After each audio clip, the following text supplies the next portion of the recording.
Crying over spilled milk has never been a problem-solving strategy. With the nuclear and extended family diminishing, how does one maneuver through this game called life? Join us on this episode as we unpack the self-discovery journey, which is all about figuring out who we are as autonomous beings. Potso ke gore, o mang? This episode is brought to you by O3. O3, live pure. Ladies and gentlemen, boys and girls, welcome to the fourth episode of Ikage Motswana The Podcast. My name is M.O.G.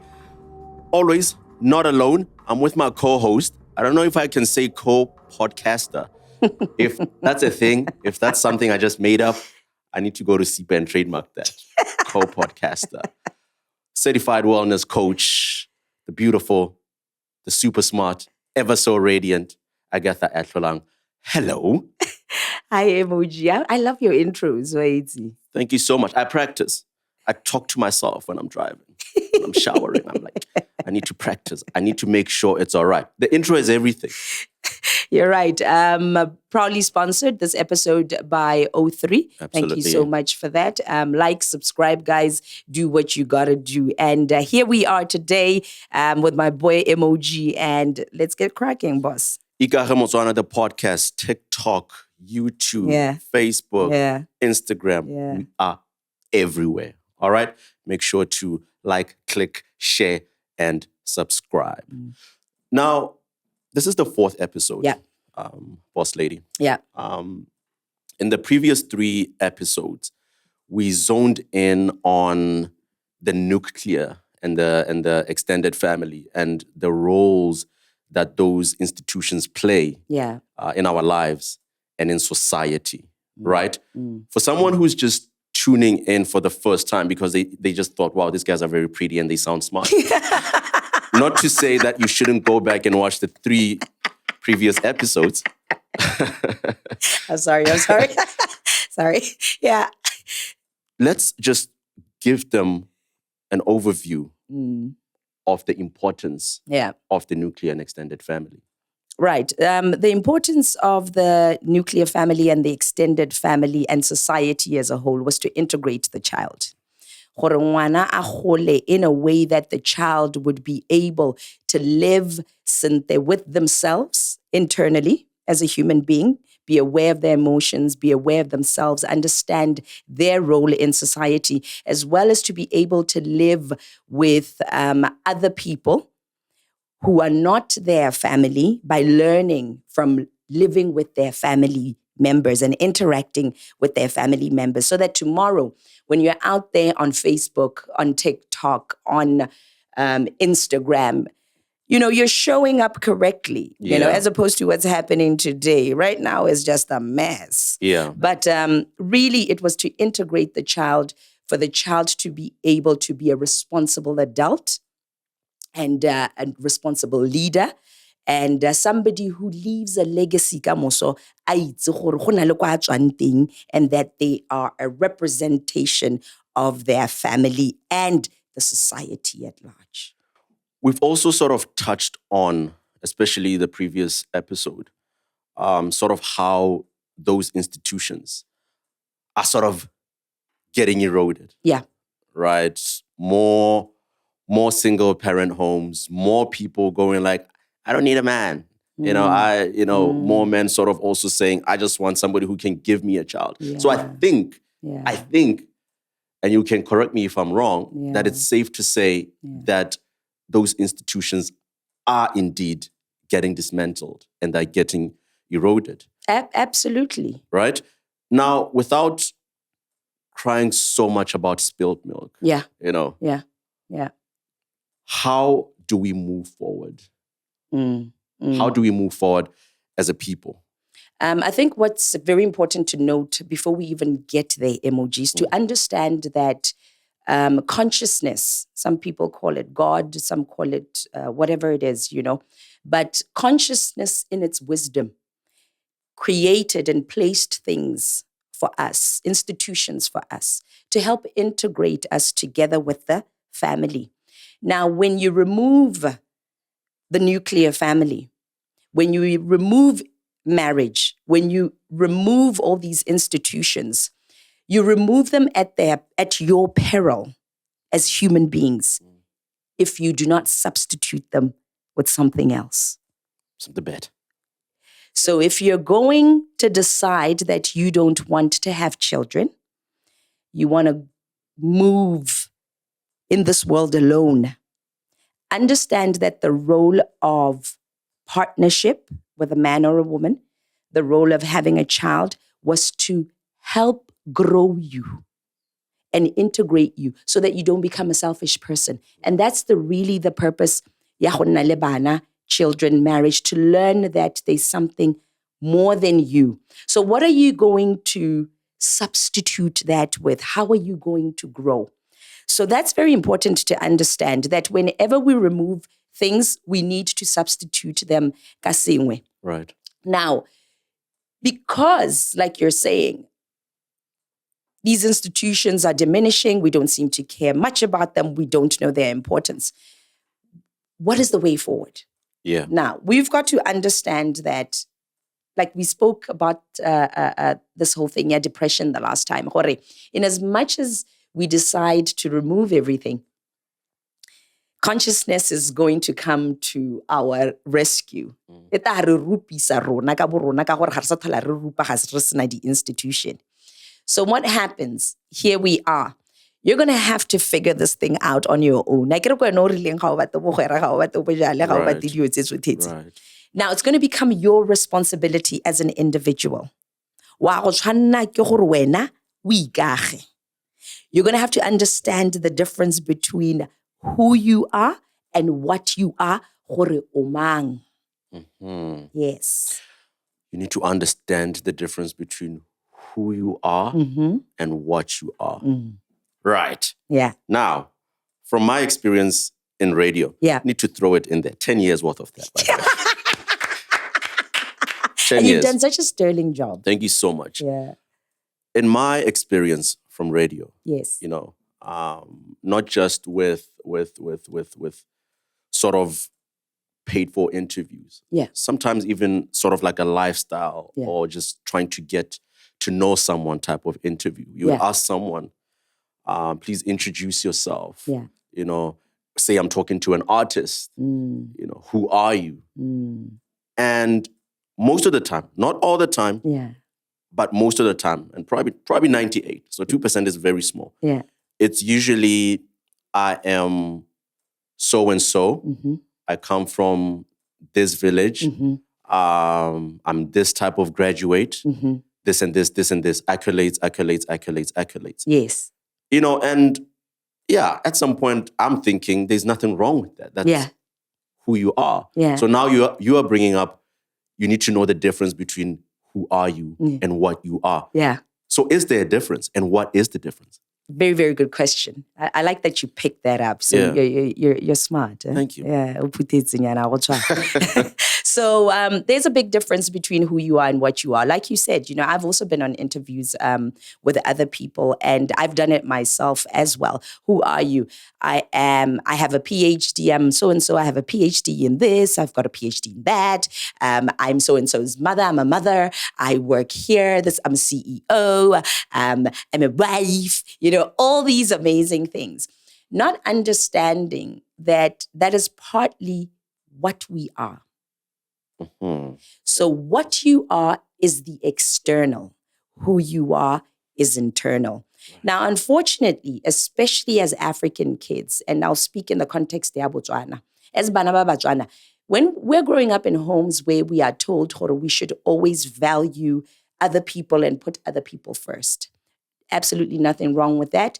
We live in a society, lebato, and we should care about people. But unfortunately, a lot of the times we're not taught rona as individuals, rebomang. Who are we, rona? And when we talk about who are you, you're looking at how you relate with other people, your internal. You're looking at your divine femininity, your divine masculinity. You're looking at your emotions. You're looking at how can I put it?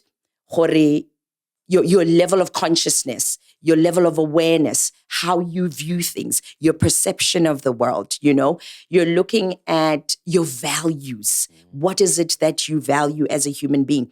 If you were to ask me, Agatha, who are you? I would say I'm passion, I'm purpose, and I'm legacy.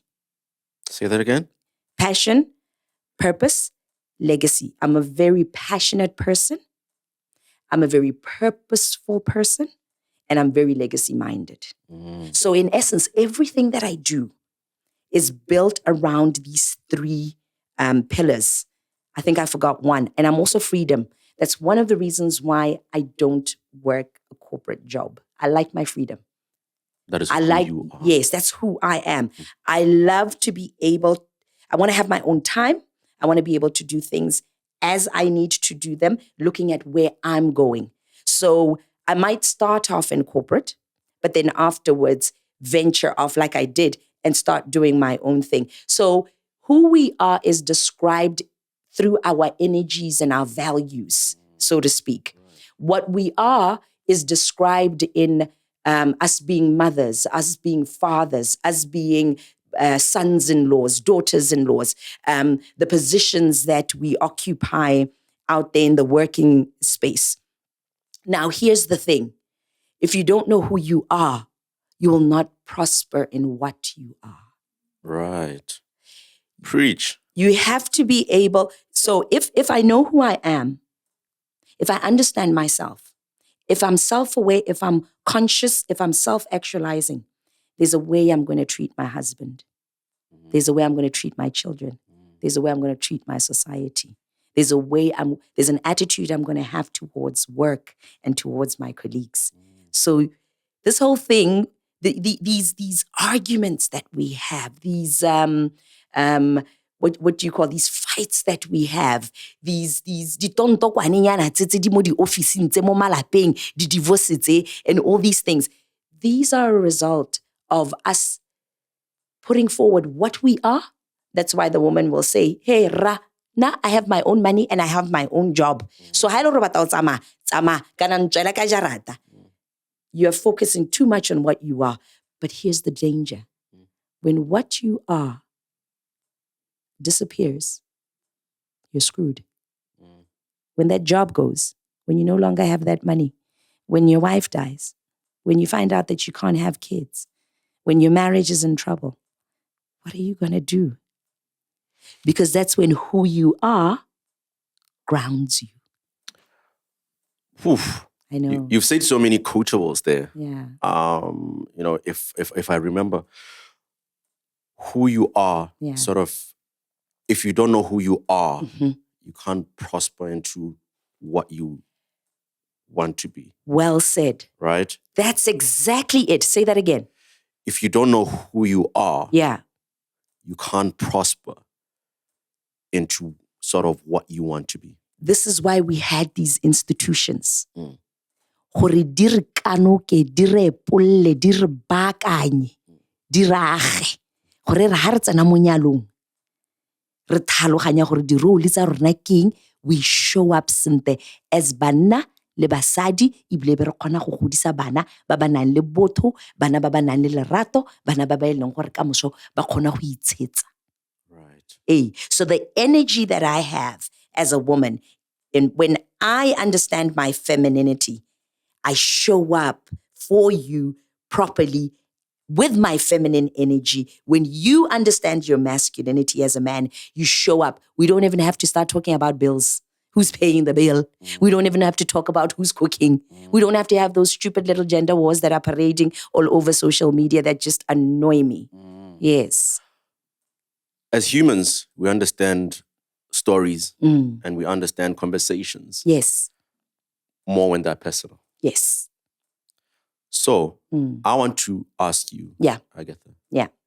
How did you get to a point where you understood who you are, your journey? Okay. First and foremost, the people who are supposed to usher you into this journey are your mom and dad. Okay. Because they, to some extent, give you a certain level of consciousness. That's why they try to impart values. Now, picture this. Imagine your mother is a drunk. your dad goes off on na betsa mago, on na le betsa, what values are you getting in that home? Absolutely nothing. Now, I grew up in a home. My parents were not perfect, but they were very present parents. Please understand this. The role of a mother and a father, the role of a wife and a husband is not to be perfect. It's to be present, to be conscious, to grow. My parents were very, very present. They were so available for us. I learned so much. Remember, I'm half Kalanga and I'm half Mwaketsi. So there are a lot of values that were at play there.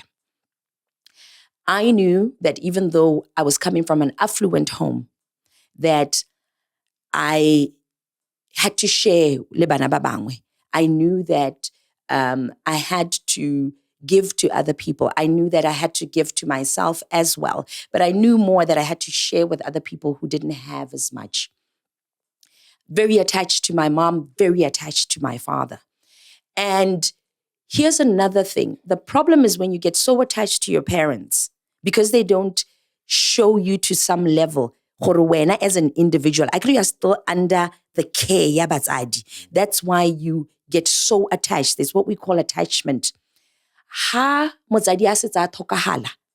Now that's the part where we have a problem with, because as you're growing up and you're being taken care of, you have no concept ya gore motsadi wa go swa. Batsadi le bone, they don't have this conversation le bana. So then what happens? There you are. You have a breakdown. So when I was 21, I lost my mother. After I lost my mother, I started drinking. I started doing all sorts of things to numb it. Remember what we spoke about. This was consciousness ushering me into understanding myself. But I ran away from it and I just carried on and carried on. When I was 25 years old, I then decided I was going to start living a better life, so to speak. And I stopped all the drinking and all of that, and I started working. But you see, the journey was starting. I was still on the way in terms of what was happening around me. So here I am at a car dealership, I'm working, and I'm there, M.O.G, and I'm learning a lot of things. And where I come from, my mother would say, if you don't like something, change it. Stop complaining about it. And I could tell that this environment was not the environment that I wanted to be in. I resigned in 2009. After that, then I became a personal trainer. I did my course and I did all of that and I started my own business. Now, still, remember, I haven't dealt with my mother's death. I've just been carrying on. After that, I became a personal trainer. As I continued on my journey, I was doing very well, fit, making my money and all sorts. But then came a point where I started forgetting my clients. I started forgetting stuff. And I got sick, and I didn't know what was wrong with me. My clients then reached out to me. My Indian clients reached out to me. Listen, India. What's wrong? And when I got to India, this was at 36. That's when my spiritual awakening was kicking in. Yeah, no. This is 15 years on from your mom's passing. This is 15 years later. And when I got there, I saw a clinical psychologist. For the first time in my life, I'm the kind of person who really talks. For the first time in my life, that woman asked me a question that I could not answer. Antaru, who are you? The first time she asked it, I was like, yeah, but I said to you, I'm a personal trainer. I said to you that I am this is what I do. What she said, I didn't say, what are you? I said, who are you? M.O.G, that was the beginning. I'm 36 years old, 2016. I'm being asked a basic question. Who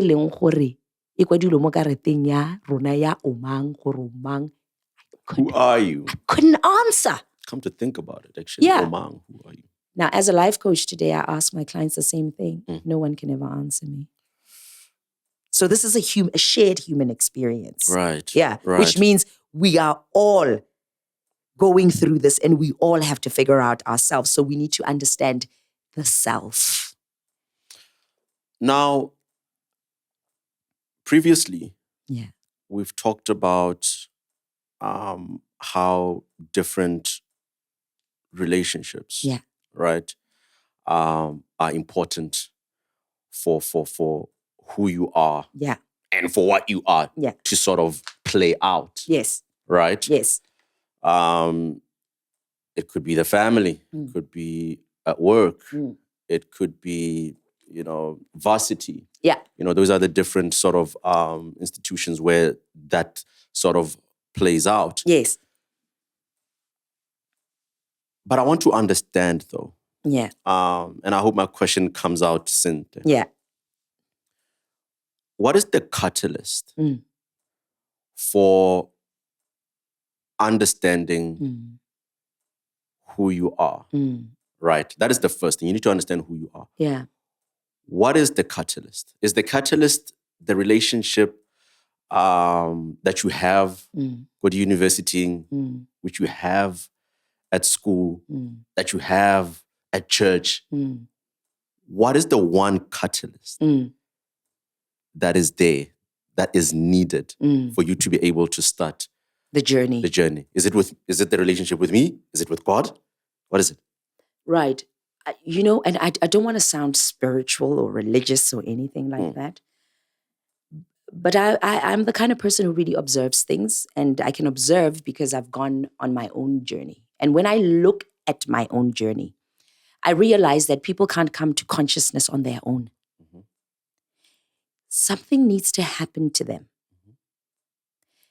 You have to go through what we call an existential crisis first before you can really come to your own. So the catalyst is some sort of trauma usually. I'm yet to meet somebody on thangare ona a isimolla go ipatisisa hela a le mo monateng. Ga ke ise ke mone motho o rialong. Ebile ga ke ise ke bone ope a nthare go ipatisisa go monate. You must bear in mind that this journey is a very painful journey because it uproots your dysfunctions. Right. It shows you for the human that you really are, not who you think you are or what you're portraying on social media. It shows you your flaws. And you see, the reason why it's so painful, yet again, how we're growing up. As a child, when you make a mistake, you are beaten to a pulp as African kids, or whatever, either wakadimolwa or something like that. Now, what do? You find a coping mechanism. You lie. So maka adi adult because you want to be loved as a child. You don't want your mother to reject you or your dad to reject you in any way. So what happens? That's why that's why we live beyond our means. So what happens is, and this is the other thing, one of the reasons I went viral was because and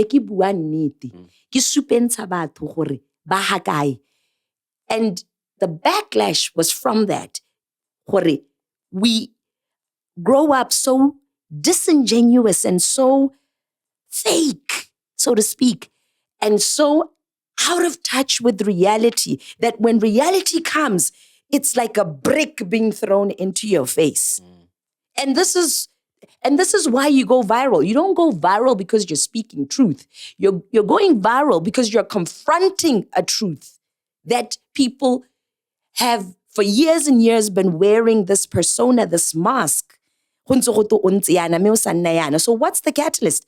The catalyst is some traumatic experience. And also what I'm getting from what you just said is the relationship that you have with yourself. Right? Right. Am I right in saying that? You are right in saying that. That is the most important relationship. The most important relationship is not the one with your girlfriend or your wife or your mother. The most important relationship that you have is with you. Because if you know how to love yourself, if you know how to forgive yourself, if you know how to give yourself grace when you're showing up badly and you're realizing that you've messed up, it will be easier for you to extend the same energies to other people. This is why we can't forgive. We haven't yet forgiven certain things. This is why we don't know how to love. We don't know how to love ourselves. This is why we don't know how to give each other grace and be kind and to be merciful, because we do not know how to do that for ourselves.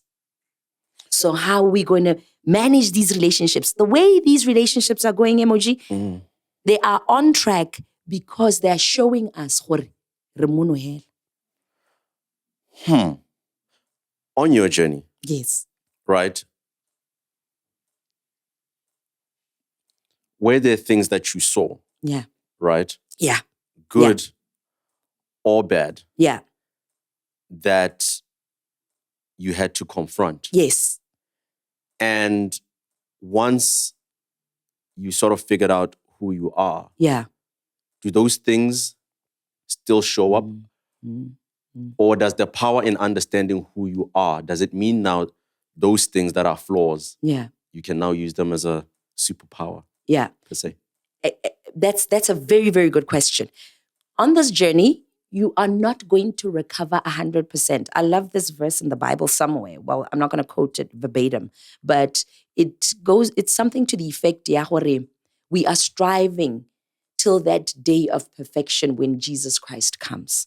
So, which shows us we're never going to be perfect, but we're going to be better each and every day. And we're going to overcome mekgwanyana ya rona e sa nnang sentle ya bosawana ha re ntse re gola re ipaakanya re ikaga. So as a human being, we have personalities. In our personalities, we have strengths and weaknesses. Now, this is why as a parent, you really have to watch your kids as they grow up. They will show you different traits. There's a way that they show up. And as they show up, you should be able to tame mekgwanyana ye, o ba ruta dilo. You'll find that ngwana ga gago o na le trait-nyana ya gago ya short-temperedness, o na le trait-nyana ya gago ya bogale, o na le trait-nyana ya gago ya go batla go nna lorato thata o neela mongwe le mongwe sengwe le sengwe, to an extent e leng gore ngwana le ene doesn't even have a Barbie doll to play with, you know? So all these little weaknesses and strengths are there. Now, as you continue in life, you according to your experiences, sometimes they become inflated because, let's say, for example, you already have a temper. Now, imagine going through the experiences where people hurt you so many times. What happens to that temper? Ya hola. I get it. And then it comes, so maybe we have you know. So you'll find that on the journey, as your life coach or your therapist uproots different dysfunctions, sometimes you're also taught how to calm them down and redirect that energy into something more productive. I'll give you an example. My personality is what you call choleric melancholic. Cholerics are very straightforward people. They are very motivated people. Right. They are very to the point people. They're very rational people. That's why a lot of the times people think I'm insensitive, because I don't, feelings, facts. Now, you've also got to understand that you're living lebato. When I'm with my husband or my boyfriend or whatever, as a choleric, or as a husband if you're with your wife or your partner or whatever, you've got to learn how to channel certain things. We itse gore motho yo nna le ene yo ene gongwe ke motho e ntseng yang o slow. Ga tshware dilo ka bonako ya ka wena. Wa tlhaloganya. But when it comes to a moment of you going viral and people try you, unleash. Hey, that's where your personality works for you. And this is one of the reasons why, a lot of people say to me, hey, Nama, I would have been depressed. No, but my personality works for me in those kind of environments where I'm being challenged or I'm in danger. The choleric in me comes out, and then it's fire. And that's all because you understand omang. How sa ithaloganye, you're going to have a problem because you won't know what you have inside of you that can help you to win certain battles or that can help you to tame certain storms. I can see someone watching this right now and going like, okay, guys, you're not getting to the point. Yeah. Okay, probably somebody's going like, okay, I have a short temper. Yeah. Is there a way I can use this to an advantage without in any way causing harm to myself or to people? Yeah. You know? So someone is probably going like, okay, you've talked about, I need to understand who I am so that I can get to what I want to be and so that I can prosper, so that life can hit me like a ton of bricks. But because I understand who I am, I can deal with stuff better. Yeah. So then you guys need to tell me, where do I start? Where do I go? What do I do? And that's why therapy.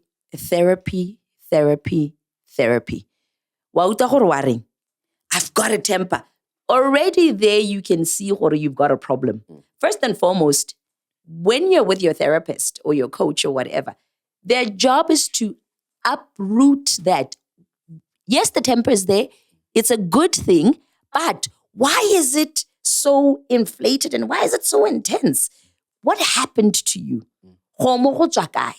I'll give you an example. You'll have kids, yes, who do have a temper, but let's say you're bullied, your parents, or your mom or your dad or your aunt, whoever is raising you.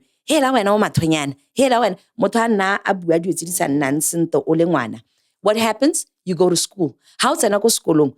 Because research shows that people who are bullies were bullied when they were children. So a lot of these bullies at school, they are bullied at home or somewhere. Now, this is where this bullying is coming from. This is where this temper is coming from. This is where this lashing out is coming from. Now, as you grow up and then you're around other people, and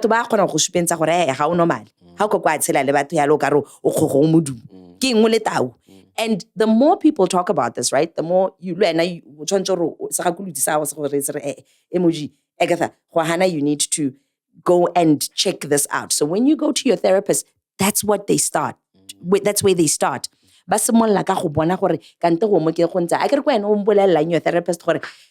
I procrastinate all the time. You know, right now I'm a mess. You know, I just gotten into an argument and I can tell you now, if it wasn't for the fact that the phone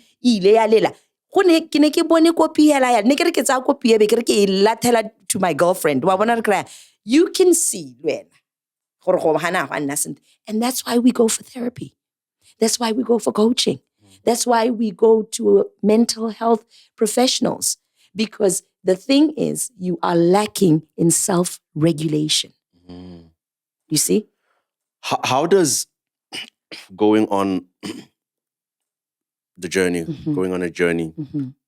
of understanding who you are, the good and the bad, how does it show up differently in different people? Like, how does Mogomotsi M.O.G, if I go on the journey, what does it look like? What does it look like?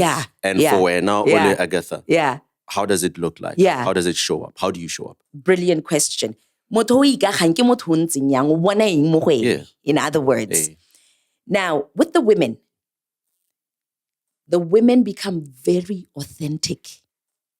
What are we talking about authenticity? We're not talking about this stuff that, you see on TikTok of people, but I'm authentic, I'm being my true self. And I'm like, gosh, no. With the women, there's a lot of authenticity there. Authenticity doesn't try too hard. Authenticity is very understanding. Authenticity understands that I might not be able to get it now. I have to work towards it to get it. Authenticity is very supportive. Authenticity is very, I don't need to be like everybody else. Yes, you guys want to do that. I'm not a part of that. So how does authenticity show up in a relationship and in a marriage? It doesn't pressurize its husband. We get to understand that ha go ise go nne le madi a lenyalo la white wedding me re nyalane re tla dira white wedding re sena re nna le madi. We understand that re tswa mo COVID-ing, ha re tswa mo COVID-ing yana, we might have to sell 1 or 2 cars, and it's okay, my husband, let's sell the car. Authenticity understands that right now, at this current moment, we might not have Madia the English medium. Okay, fine. Araskara pressurize a woman who is authentic does not show up on social media as a child. She's not trying to get validation or affirmation from anyone. She does not see that her body is something. She knows that her mind is what brings a great man to her, not her nakedness. Right. With men, they understand self-control and discipline. A man who's gone on a journey is very disciplined. He does not sleep and chase around skirts,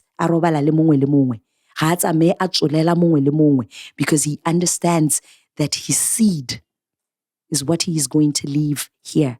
A man who's authentic knows that a woman marries before she carries. And therefore, he marries a woman before he puts a seed into her. Because he has watched this woman. He knows exactly what he wants and what he wants to leave behind. A self-disciplined man understands work comes first, provision comes first, and those are the things that are going to give him respect in a society. A self-disciplined man understands that he's not about my boys. My boys, right now, and tender to my family. So he is not enticed by an Instagram model with a big butt. I think we can go, no? I think we're done. Had lots of questions. Baddies. I'm okay. I done killed that. I don't care. You know, I don't care to ask anything now. I mean, you said things which, you know, I'm looking at you. Yeah. And I'm sure there's a guy who's also watching the podcast going like, I have a long way to go. What just happened there? So I don't know who I am. You know what I mean? Yeah. And probably there's a woman there just going like, oh, okay. Yeah. But let's talk about the state. M.O.G. Okay. Let's look at this modern generation. What no, millennials. Yeah, I'm not sure. Isn't it Gen Z? Gen Z. I think Gen Z is the current one. The young ones. Whatever it is, the young ones. The ones that dance. That stuff. Nice dances. Wish I could dance. Yeah. Whatever.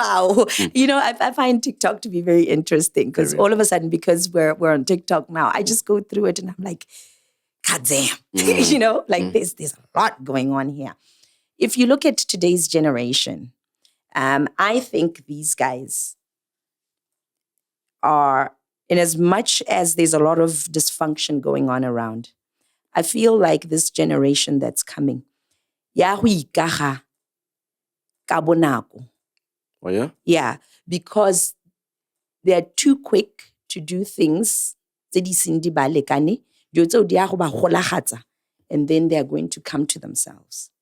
Remember, we need this existential crisis. Right. So in as much as I see young people doing the most and by cartoon and acting the fool, I'm also like, I don't judge it. I look at it and I say, this is part of the process.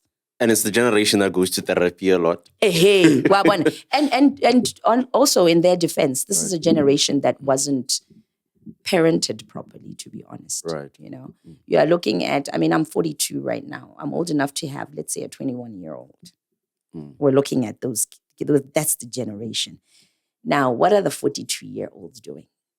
We're drinking, we're partying, we're going to gyms, we're trying to look young.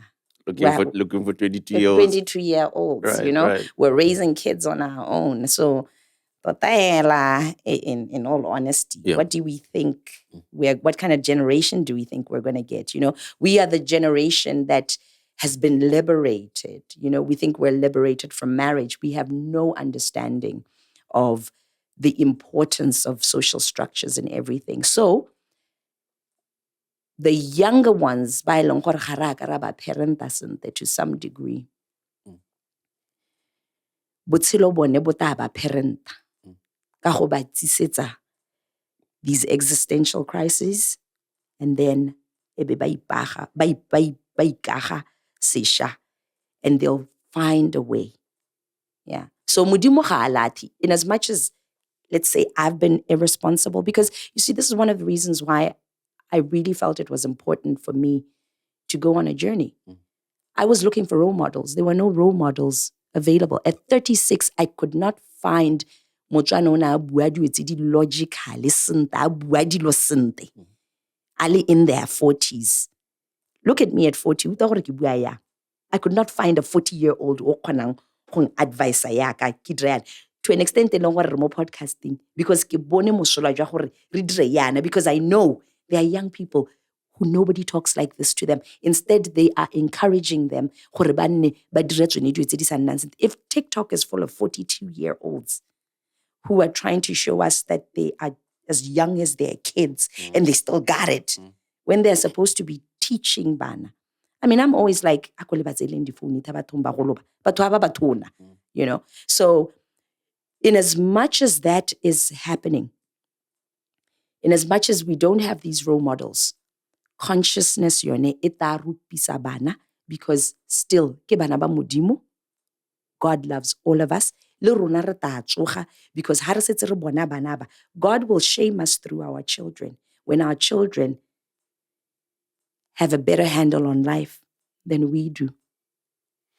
And this is not to say that you should go out looking for trouble so that then, something can happen. Exactly. But it's just a thing of, that's just how life works. That's just how life works. But in that, you need to understand who you are. That's why Setswana sere, when you're a parent and you're doing the most, you are teaching, you are giving yourself time. Just know that ngwana, yes, o kgona go hella a tswa yana, but how monet's a foundation? Ngwana o ta kgona go bona tsela like I did, right? And also, don't be too hard on yourself as a parent. Itse gore go ta motela at the right time. Hela ya ka nna. So I cannot be extremely hard on my kids, but I have to raise them properly. But le nna ke tlhaloganya gore go ile gwa ntela when I was in my 30s. Le ene go ta motela. The last question I want to ask, should have asked it earlier actually. Yeah. How bua ka gore, and sometimes it's not even you going out looking for trouble. Sometimes it just happens. You don't go out looking to get raped. You know that, right? Absolutely. You don't go out to almost you are running, and then some drunk person comes about palama pavement and then you're paralyzed from the waist down. Actually, you're leading me to my question. This word trauma comes up a lot. People are arguing in a relationship. I have trauma, can I lead to trauma? Somebody is not nice at work. Yeah.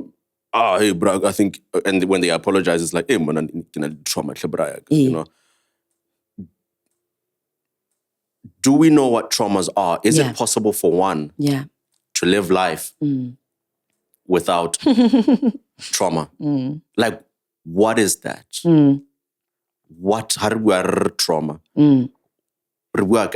It's coming up a lot. A lot of rhetoric, a lot of conversations have that word in it. I'll try to explain it in as simple way as possible. How bua ka trauma? O bua ka go tramoga. Okay, something happens, and then it causes some sort of cognitive dissonance in you, or some sort of you get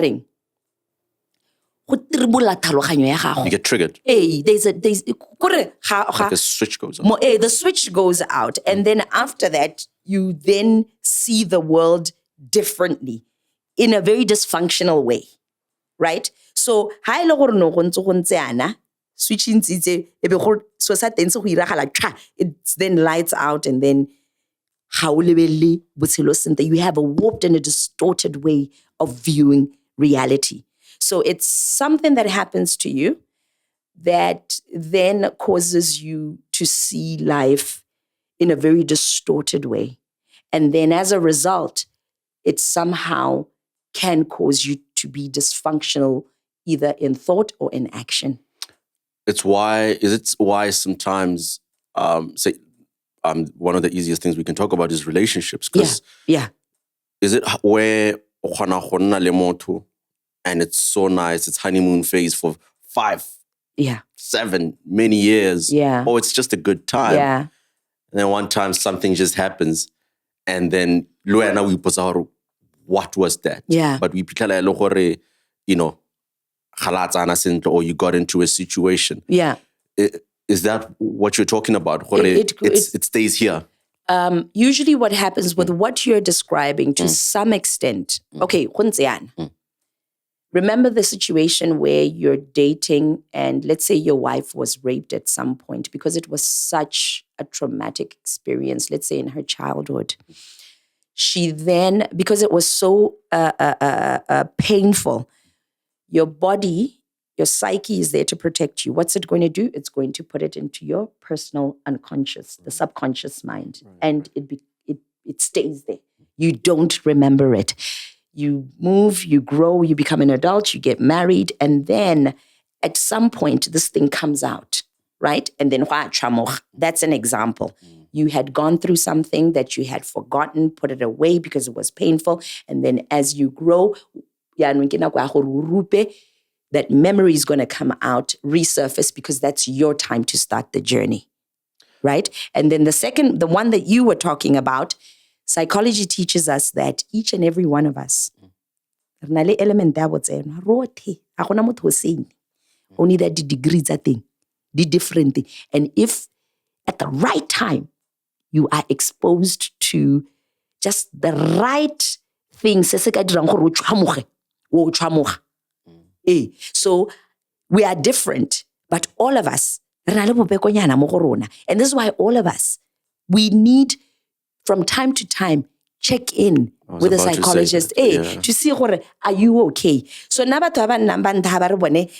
are you? I'm okay. How are you? I'm okay. Happy. I fear for those people. I fear for those people because I know, even through my practice, even through being a life coach, you'll see people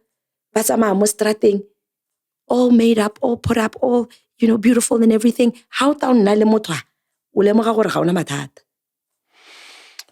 I think this, just in closing, shows that things like therapy need to somehow be embedded in schools. In offices, mindset change. It needs to be everywhere, and it needs to cater to everyone. Right. And, before we even go there, let me just read this. I was in conversation with a very good friend of mine. So we were just chatting about the state, the collective, Botswana as a collective, we were not given time to grieve. There's a way that we've been living. Nobody's trying to go for therapy to really process this pain of losing people, of losing our jobs, losing certain things that meant something to us. And for some reason, we're expected to just come back into reality. It's like we're robots. And this is why we are the hotspot, HIV. This is why we're constantly drinking. So I was having a conversation with a very good friend of mine. This is, he's like a professor of some sort or something, but I'm going to read this to you. So we're just in conversation and he said, morning, very well articulated. We still have a long way to go, indeed, as a collective. I always say Botswana are like an adolescent going through an identity crisis, struggling to identify who they are. They're torn between the traumas and baggage of tradition and history on one hand, and the pressures of modernity, modern day life. Information overload as well, foreign fashion trends, and keeping up appearances on the other hand. It's so sad. So this just, I thought it was such a brilliant description of where the average Motswana is. Ikage Motswana The Podcast. Yeah. We are everywhere on every social media platform. Yes. Search, like, share, and make sure you subscribe to our YouTube page as well. I'm on Twitter. It's Mogomotsi _N. It's the same thing on Instagram as well. Yeah. So check that out as well. Yes. Another brilliant episode. We'll check you out, like Dr. Dre said, in the next episode. Thank you so much, co-podcaster.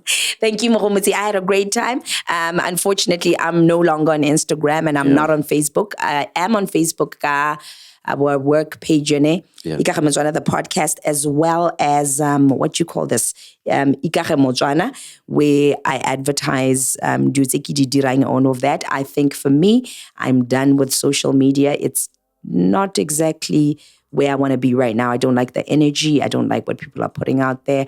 And that's one of the reasons why we have our own podcast for people like me and people who want something that is more real, more authentic, and that's really going to help you become a better person. And please comment. We want to hear your thoughts on the stuff that we talk about, what you would like us to touch on. If you have any questions, feel free, absolutely, to leave a comment as well. Yeah. Thank you. Bye. Bye-bye. This episode was proudly brought to you by O3 Botswana. O3, live pure. For my people.